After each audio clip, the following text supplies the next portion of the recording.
ईरानी pilot brigadier general मजीद काज़मी की इस वक्त पूरे सोशल मीडिया पर धूम है। ये पायलट कौन थे, कतर के अंदर कौन से मिशन पर गए, इनके त्यारे को कैसे हिट किया गया, इनकी बॉडी का क्या बना, डीएनए से कैसे शनाख्त की गई। अब ये बॉडी कतर से ईरान रवाना की जा रही है। ईरान में ब्रिगेडियर जनरल मजीद काज़मी के हवाले से इस वक्त पूरे सोशल मीडिया पर और पूरे ईरानी मीडिया पर तारीफ़ों के पुल बांधे जा रहे हैं। ये कितने बड़े ईरानी फाइटर पायलट थे, इराक जंग में इन्होंने क्या किरदार अदा किया और कौन से त्यारे पर ये कतर पहुंचे थे और कतर में किन किन अमरीकी अहदाफ को निशाना बनाया और फिर वापसी पर इनके साथ क्या हुआ, मुकम्मल तफसील सामने आ चुकी है जो आपके साथ इस वीडियो में शेयर करनी है। ईरान के जांबाज पायलट ब्रिगेडियर जनरल मजीद काज़मी की मुकम्मल कहानी, मिशन की मुकम्मल तफसील पहली बार आप इस YouTube चैनल पर देख रहे हैं। इससे पहले कि वीडियो में आगे बढ़ें, अगर आपने वीडियो को लाइक नहीं किया तो लाइक कर लें, चैनल को सब्सक्राइब नहीं किया तो सब्सक्राइब कर लें, फेसबुक, इंस्टा, टिकटॉक और ट्विटर पर देखें तो लाजमी फॉलो करें और कमेंट बॉक्स में अपने अपनी राय से ज़रूर आगाह करना है। इस वक्त सोशल मीडिया पर ईरानी पायलट ब्रिगेडियर जनरल मजीद काज़मी के हवाले से काफ़ी ज़्यादा खबरें वायरल हैं, उनकी तस्वीर वायरल है और जो बुनियादी सी मालूमात इस वक्त सोशल मीडिया पर मौजूद है वो यही है कि ब्रिगेडियर जनरल मजीद काज़मी कतर में अमरीकी बेसिस को हिट करने गए, वापसी पे वो शहीद हो गए, उनका त्यारा तबाह हो गया और अब उनकी बॉडी को कतर ईरान वापस भेज रहा है। डीएनए टेस्ट के बाद उनकी बॉडी की शिनाख्त हुई और अब उनको ईरान वापस भेजा जा रहा है। ईरान में अपने कौमी हीरो का पुरतपाक इस्तकबाल करने की तैयारियां अरूज पर हैं और इस्लामिक रिपब्लिक ऑफ ईरान की एयरफोर्स के ये शहीद जिन्होंने वतन की खातिर अपनी कुर्बानी दी और जब ये मिशन पर जा रहे थे तो उस वक्त इन्होंने क्या कहा और मिशन पर जाते हुए इन्हें मुकम्मल तौर पर यह पता था कि वो इस मिशन से वापस नहीं आ सकेंगे। हाई रैंक होने के बावजूद, महंगे तरीन ईरानी पायलट होने के बावजूद, तजर्बाकार तरीन ईरानी पायलट होने के बावजूद उन्होंने शहादत को चुना और ये जानते हुए भी कि ये जहाज़ अब वापस नहीं आएगा, वो दोबारा से शिराज की एयरबेस को नहीं देखेंगे, इसके बावजूद वो अपने वतन की खातर कुर्बानी का जज्बा लिए दुश्मन के अड्डों पर टूट पड़े। इनके पास जहाज़ कौन सा था? Su-24 सुहुई 24 जहाज़ थे इनके पास। अगर इन जहाज़ों के बारे में मैं आपको बताऊं तो ये जहाज़ 1991 की जो जंग हुई इराक कुवैत, उस जंग में इराक ने अपने ये जहाज़ ईरान भेजे और बाद अज़ां ईरान ने इन जहाज़ों को अपनी एयरफोर्स में शामिल कर लिया। इनकी कितनी तादाद ईरान के पास है ये तो कोई नहीं जानता क्योंकि ईरान पर पाबंदियां थी, लेकिन सुहोई 24 एक ऐसा जहाज़ है जो कि कम बुलंदी पर परवाज़ कर सकता है। इसकी कम बुलंदी पर परवाज़ करने की सलाहियत 1400 किलोमीटर फी घंटा है, जबकि ऊंचाई पर इसकी परवाज़ करने की सलाहियत 1.6 माक है, यानी कि आवाज़ की रफ्तार से 1.6% ज़्यादा ये तेज़ रफ्तार से सफ़र कर सकता है। और इस जहाज़ के बारे में ये बताया जाता है कि ये बमबार जहाज़ है जिसमें 2 सीटें होती हैं, एक सीट पायलट की होती है और एक सीट वेपन ऑपरेटर की होती है, जिससे ये पता चलता है कि जो जहाज़ कतर पर कार्रवाई करते हुए गिरा उसमें सिर्फ पायलट ही शहीद नहीं हुए बल्कि उनके मामन जो इस जहाज़ में वेपन्स को कंट्रोल कर रहे थे वो भी शहीद हुए। लेकिन उनकी बॉडीज़ कहाँ हैं, मिशन पर टोटल कितने जहाज़ गए, आगे चल के आपको बताऊंगा। इस जहाज़ के हवाले से मैं मज़ीद आपको बता दूं कि इस जहाज़ में 8 टन तक असला उठाने की सलाहियत मौजूद है।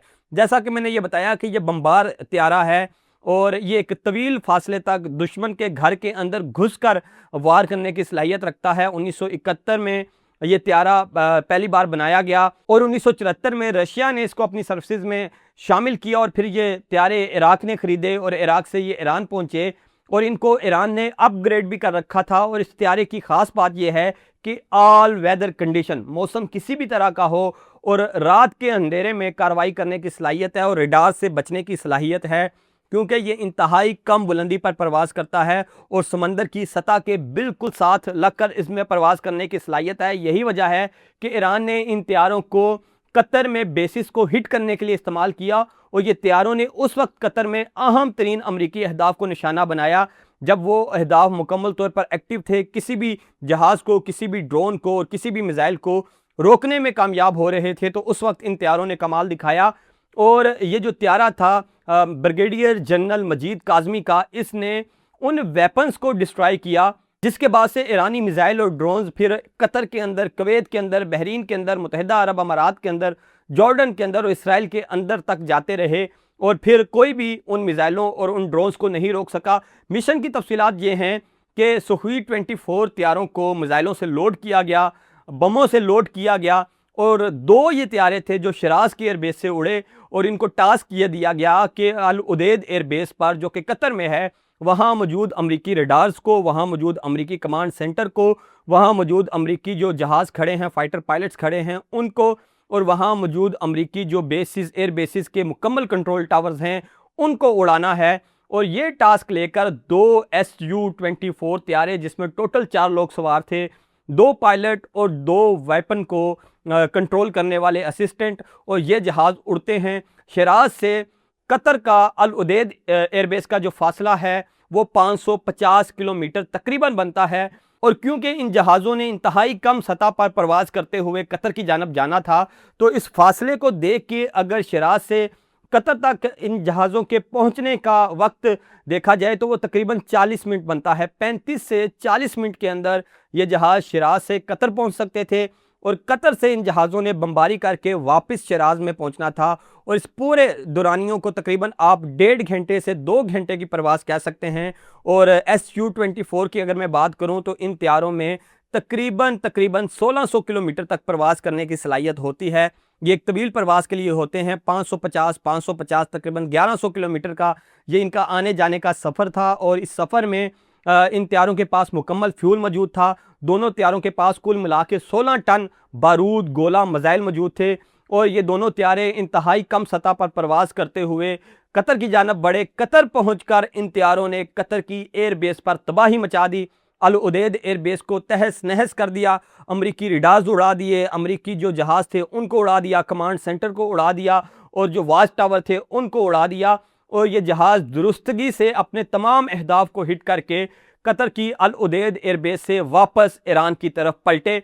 और फिर जब ये वापस पलटे तो कहानी बदल गई। लेकिन मैं आपको बता दूं कि ये जो मिशन है 28 फरवरी को ईरान पे हमला हुआ और ठीक 2 दिन बाद ये मिशन लॉन्च किया गया कतर पर और 2 मार्च को ये मिशन लॉन्च किया गया। और जब ये तैयारे वापस शिराज की तरफ उड़े तो तकरीबन 1 घंटे का वक्त गुजर चुका था और उस 1 घंटे में दुश्मन को पता चल चुका था इन तैयारों की मौजूदगी का।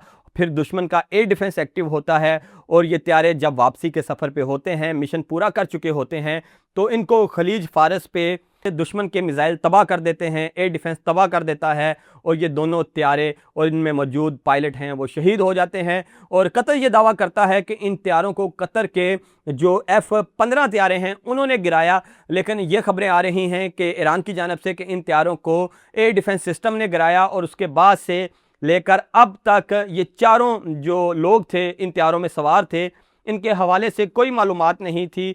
कतर को एक पायलट की बॉडी खलीज फारस में मिली जिसको लेकर वो कतर पहुंचे। कतर में उसका डीएनए हुआ। डीएनए होने के बाद ये पता चला कि ये पायलट ईरानी पायलट है और अब उनकी बॉडी, जो कि ब्रिगेडियर जनरल मजीद काज़मी हैं, उनकी बॉडी ईरान के हवाले की जा रही है। अब उनकी शिनाख्त हो चुकी है, जबकि बाकी 3 लोग जो इस मिशन में मौजूद थे उनकी बाडियाँ ताहाल नहीं मिल सकी। यही वजह है कि ब्रिगेडियर जनरल मजीद काज़मी 1000 घंटे का तजर्बा रखने वाले, इराक जंग में ईरान के लिए ख़ास खिदमात सर अंजाम देने वाले, हाई रैंक आला दर्जे पर फाइज पायलट, उन्होंने वतन की खातर अपनी जान को कुर्बान किया। और 1 साइडेड मिशन जिसमें यह कन्फर्म था जहाज़ वापस नहीं आएंगे, इसके बावजूद वो उड़े, उन्होंने दुश्मन के अहदाफ को निशाना बनाया और वापस वो अपने वतन नहीं पहुंच सके और खलीज फारस के पानियों में उन्होंने अपनी शहादत दे दी। लेकिन इस मिशन में उन्होंने जो कारनामा सर अंजाम दिया वो आगे चलकर जंग का पूरा नक्शा बदलने वाला था और उसने जंग का नक्शा बदला भी,